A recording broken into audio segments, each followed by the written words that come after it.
Okay, we'll get started. So welcome everyone. So if you're just joining, get into any seated position that is comfortable. We're only going to spend a few minutes in sitting. The rest of the class will be lying down. We're going to be focusing on opening up the lungs, the ribs, and the spine that house the lungs. With this virus that's going around, that's what the doctors are saying, is we need to keep those lungs as mobile as possible. So we're going to spend our warm-up, our breath work today, really opening up the lungs. So before we actually do that, again, take a moment to get comfortable. Hi Wendy, hi Janet. There's somebody else there that I can't see the name, but welcome. So feel free to sit on a chair. We really are focusing on the lungs and the upper middle part of the spine. So if it's at all giving you tension in your lower back, just sit on the chair. It's much better to have that freedom in the top part. So whatever seated position you've chosen, just take a moment to close the eyes. Just get in contact with your body. Whatever part of you is on a chair or on the floor, ground into that part. Really connect to the earth. And then simply notice what your natural breath is doing here today. I want you to bring particular attention to how much or how little your lungs are moving. Notice how they feel in the front, on the sides, and in the back. And just remember what it feels like now, because we're going to compare that after we do our breath work. So 2 more breaths, just noticing the lungs, the rib cage, the upper and middle spine. Notice how much freedom you do or don't have. And then gently open the eyes. I'll just demonstrate on this spine, but it's not a bendy spine, it's plastic, so I can't show you exactly. I'm going to turn them to the side. Our first exercise, we'll make a horseshoe out of our thumb and first finger. We're going to start on the lowest rib you can find. So if you find the soft part of your waist and sneak your way up a little bit, you'll end up landing on the bottom rib, which is our 12th rib. So you'll be here, okay? My spine, my plastic spine doesn't do it. We are going to side bend the body away from the hand, and the hand is going to be gently guiding that rib to the floor. So we're essentially trying to create space between 2 ribs. We'll do 3 or 4 at each level, and we'll climb up about 1/2 inch to 1 inch each time to get as high as we can, okay? So I'm gonna mirror you guys today. So start on your left side. So make a horseshoe, find the soft part of your waist, and then climb up until you land on the first bony part. And it doesn't matter if you're not exactly on the right rib, it really doesn't matter. Inhale, get tall through your spine. Exhale, slide that rib down to the floor with your hand as you lean your body the other way and spring yourself back up. Go ahead and do that at your own rhythm for 4 times, and really try to visualize that you're trying to create space between the second last rib and that last rib. Your hand is guiding the rib down towards the floor. 1 more at this level. And then climb your hand up about 1/2 inch to land on the next one. And we do the exact same thing. I'm going to let you go at your own rhythm. You're going to be climbing up 1 rib at a time, going as high as you're able to. And essentially what we're doing here is we're releasing the intercostal muscles that kind of crisscross in between each level. Go up another level. The more freedom we can create in the ribs and the spine and the joints that the ribs and the spine make together, the more expansion we're able to get in the lungs. Climb up again. The more expansion we get in the lungs, the more air we're able to take in, and then the better able the respiratory system is to process and exchange oxygen and carbon dioxide and send it all out to the rest of the body. Same thing other side. Janet, allow your head to follow you when you do that side bend. Yeah, perfect. Excellent. And you might find that some levels are a little stickier than others. If that's the case, feel free to stay longer at those levels than what I'm doing. That's no problem at all. It's actually good to do. Climb up again. So as you start getting higher, if you've got any, hello Anne, if you've got any issues with your hands, your wrist, your shoulder, your neck, it might start to get a little uncomfortable. If that's the case, you can change your angle so that you place the heel of your hand and your fingers are pointing down. It works very well. When you create the horseshoe, you're holding a little bit more of the rib. Climb up if you haven't already. And again, all of this can be done seated in a chair. I actually recommend it. And climb up again. We're getting to the top. Keep remembering to slide the rib down towards the floor with that hand every single time. Climb up again. At a certain point, you just won't be able to reach anymore. So you stop when it becomes uncomfortable for your hands. I noticed that Judy's got a nice long arm and she's able to reach with the other hand. I would never be able to get there with my short limbs, but if you can, go for it. That's a great idea. The other thing that you could do, I should have brought to demonstrate, I don't actually have one, you could use a ball. So pretend this is a ball. It just gives you a little extra reach. So you could create your pressure with a ball, and then it's a little more comfortable with your hands. So we're almost at the top. So keep going as high as you're able. Let's go one more level. I see you guys got your balls. It makes me so happy to know that you have those props in your home. Okay, come on up tall. Just take a moment, eyes open or closed, and just do 1 or 2 breaths and notice how does the right feel compared to the left. So I don't know about you, but for me, I feel like this lung is expanding all the way to the far wall, whereas this one is not doing it so much. So let's go and treat the other side. So again, you create that horseshoe, or if you have your ball now, feel free to use that the whole time. Find the soft part of your waist, climb up until you land on the first rib that you feel. It doesn't matter if you're not on the right one. You're gonna slide that hand and rib down to the floor as we lean the body the other way and we bounce back up. So go ahead at your own rhythm for about 4 at each level. And you're not looking to go into your full stretch position. Climb up a bit. You want to find that place where your body springs back up without you having to pull it up. So if you find that sweet spot in the spring of your tissues where you're not at your full maximum stretch, it'll actually be much easier for you to come up because your tissues will just rebound you there. That's the place we're looking for. That's where we're going to get the most juice out of these tissues that we're opening. Climb up again. And again, if you have a level that's a little stickier than others, feel free to stay longer than what I'm doing. Climb up. And really try to visualize as you keep changing levels. Try to visualize that space between the 2 ribs. We've got intercostals that go in both directions so they crisscross each other, climb up, creating almost like a basket weave. So sometimes we think of the ribs as the rib basket instead of the rib cage.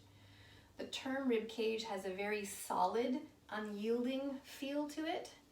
Climb up, whereas a basket, just the word, it gives us the image of a little bit more freedom, a little bit more play. Everyone allow your head to be a little softer. Try not to control the head too much.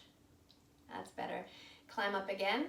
It always softens the muscles of the neck when we smile a little bit, so feel free.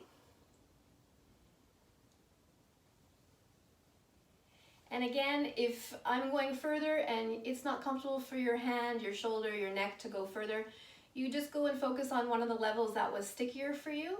I'm going to climb up one last level. I'm turning my fingers to the floor now. And come on back to center.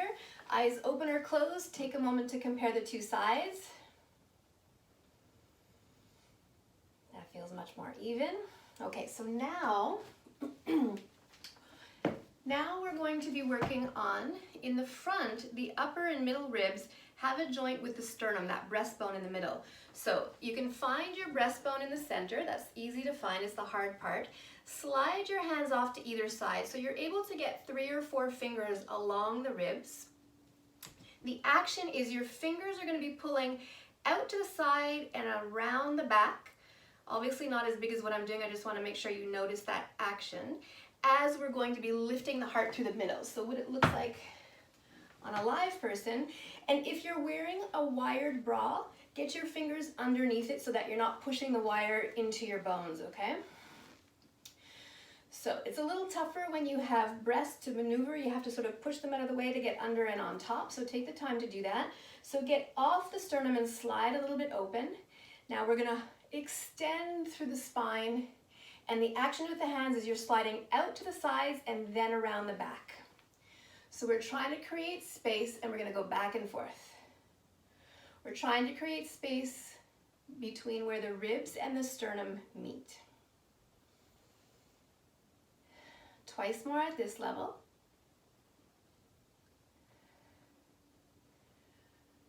Now we're able to cover several ribs at the same time. So you're going to climb up maybe 2 inches this time. Again, get a little bit wider than the sternum, and same action.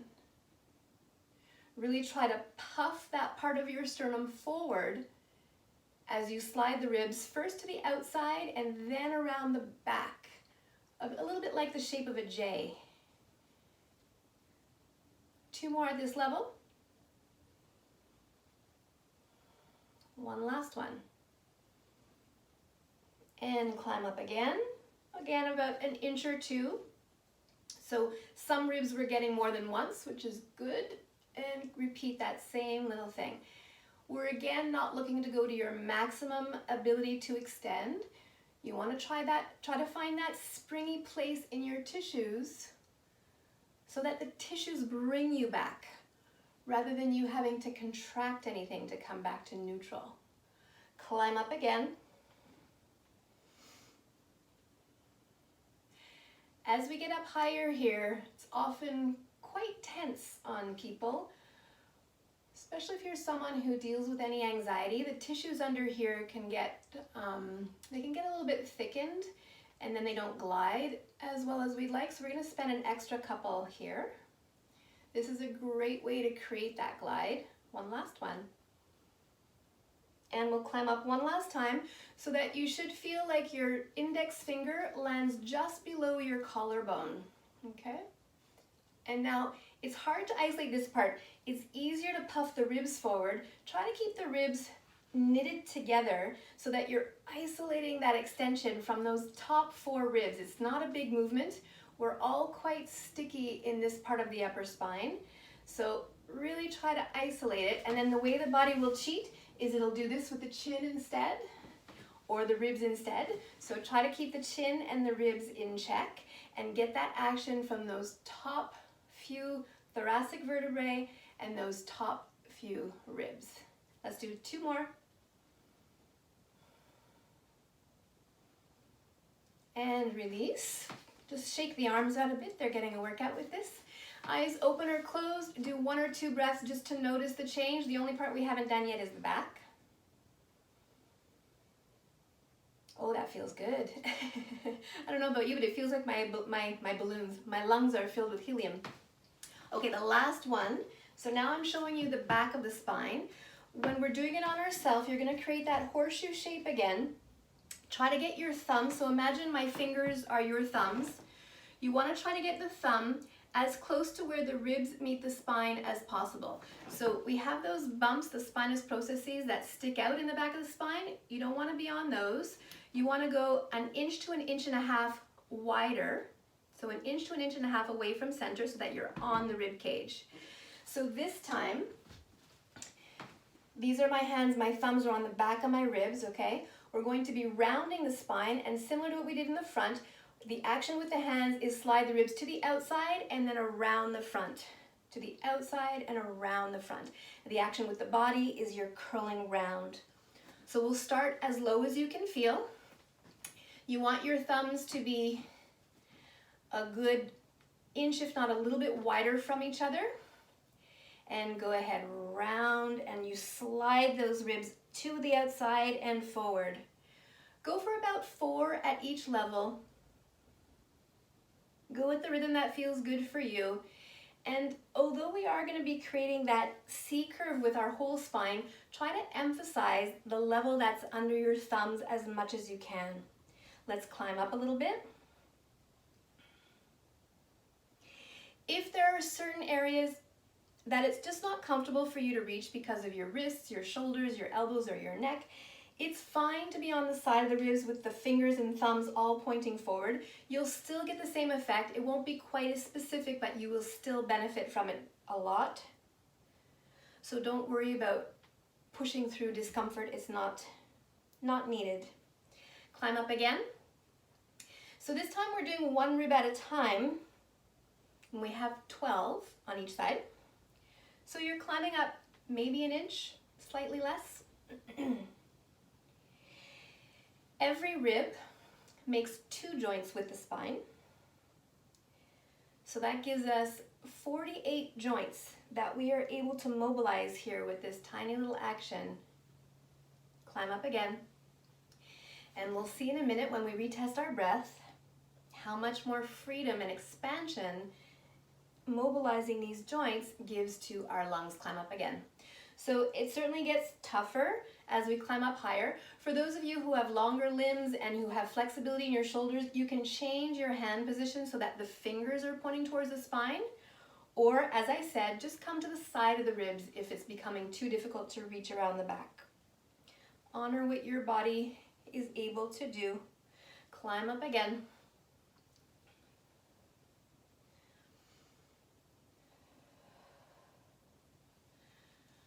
Climb up again.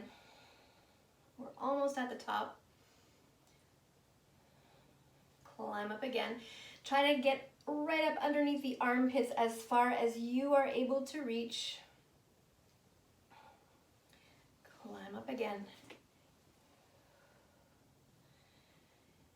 And then to get the upper ones, we're going to reach over and behind. Same idea, you're doing like this, and you slide the hands away and around the front. So once you're doing this action, you've got 4 fingers on 4 different ribs. Try to isolate that rounding action into the upper back. Allow the head to fall forward. That will help you to open there. And let's do 2 more.